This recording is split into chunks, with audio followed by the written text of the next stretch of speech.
Benim nasıl tatların içindeki çelişkileri kurgamay bizde kadar dastırımızın içindeki taganın götürü o cent. Ata-babamızdan bundan geri жатқан дәстүр бойынша бұл наурыз көшеде үлкен дастархандарда жиын тойларда ұлттық тағамның бірі бұл дәмнен жасалған.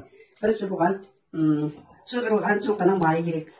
Талқан, мына талқанның өзі бидайдан жасалған, бұршақтан жасалған талқандар болады. Одан кейін мынау қант, шөн араластырып. Bir şevgim şey var mıydı hislerinde? Kara şevgim kaynayıp